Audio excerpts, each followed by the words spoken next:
ஜெய் விஷ்ணு பிரமா நந்தி எல்லாம் கேட்டுக்கோப்பா. டெல்லியிலேருந்து தமிழ்நாடு டெல்லி படித்து நிர்வாகம் பார்க்குற கணக்கு விடுதா என்ன காரணம்?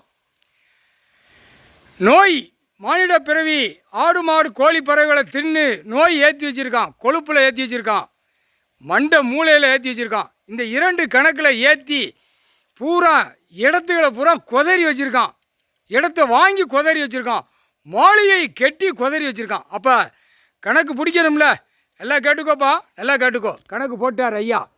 அப்போ ஆதார கார்டு ரேஷன் கார்டில் வானரப்படை இராணுவ முப்படை வீரர்கள் செக் பண்ணுவான். செக் பண்ணையில் அவன்கிட்டே கேட்பாங்க, இன்னும் என்னென்ன சாப்பிடுது அப்படின்னு.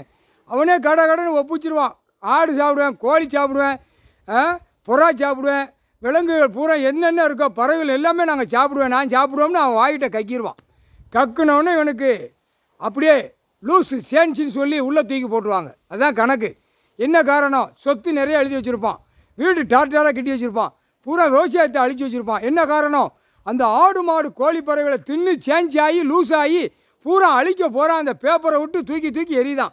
அப்போ இதில் எத்தனை பேர் உள்ளே பிறண்டு கிடப்பான்? சிட்டி கிராமத்தில் ஆயிரக்கணக்கு மேலே கிடப்பான். விவசாயம் பண்ணி சாப்பிட்றவன் அவனாட்டு பொண்ணை போல் சாப்பிட்டு வீட்டில் பொண்ணை போல் உழைச்சி சாப்பிட்டு பெய்யாமல் படுப்பான்.